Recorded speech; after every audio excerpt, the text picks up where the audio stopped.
This Japanese YouTuber is on a mission. 4 times a week, he takes the Tokyo subway and, using his eyes and smartphone, attempts to catch men in the act of groping female passengers. When the train arrives, some passengers get off while others get on. That's when gropers take advantage of the situation to touch women.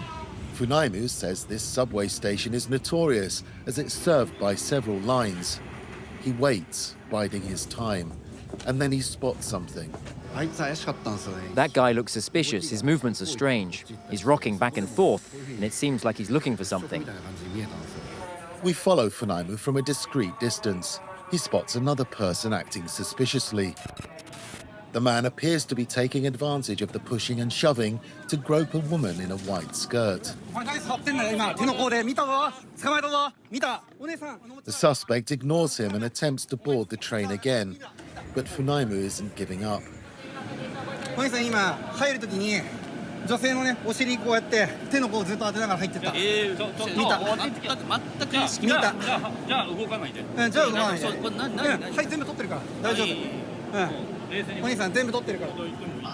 man apologizes when the police arrive. He's given a warning and goes on his way. Funaimu is not a police officer, of course, but a YouTuber who's made a name for himself by pursuing sexual predators. Police officers are really busy, and I understand that it's difficult for them to intervene every time, especially due to staff shortages.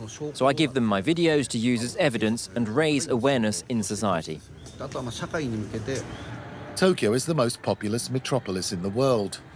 Around 3.5 million people pass through Shinjuku, the capital's busiest station, every day. That's 4 times the number who use Châtelet Les Halles in Paris. The number of groping incidents is also high. Here, a man is seen filming up a female student's skirt.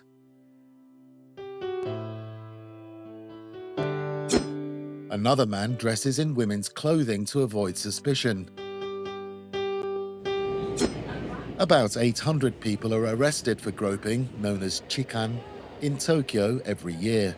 But many perpetrators get away with their crimes. In response, the police have launched an app to help them deal with the avalanche of chikan reports.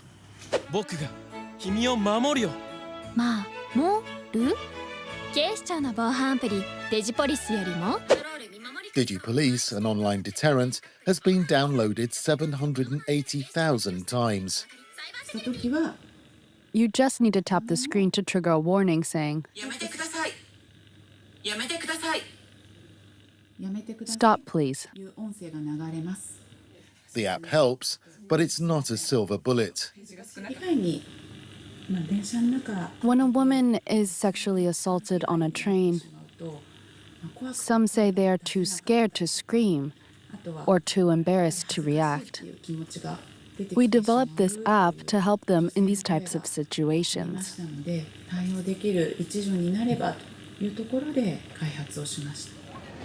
Japanese society can react negatively to women who speak out, so many victims are too afraid to confront their assailants. A government survey found that 80% of sexual assault victims do not report it to the police. But this woman, whom we'll call Mami, decided to go public. In the 15 years Mami has lived in Tokyo, she's twice been groped on the train. The first time, an old man was standing next to me, started saying obscene things to me. He also touched my buttocks. The second time, someone touched my breasts for about 15 minutes. I waited before reacting because, in Japan, women are often accused of making false allegations, and I didn't want to be accused of that. With the help of 2 passengers, Mami took the man to the police station and filed a complaint. I was often asked if I felt ashamed, but no, I was never ashamed. On the contrary, the harasser should be ashamed. This expert believes that sexual assaults on public transport in Japan reflect a desire among some men to dominate women. By subjecting a woman to harassment, some men feel a sense of power or excitement. It can even become a form of addiction. For some men, the thrill of harassment is, in a way, unforgettable. In response, Authorities are stepping up efforts to protect women from sexual predators. Many train and subway companies in Tokyo and other cities operate women-only carriages. And this year, 3,000 additional police officers will be deployed to ensure passengers can travel in safety.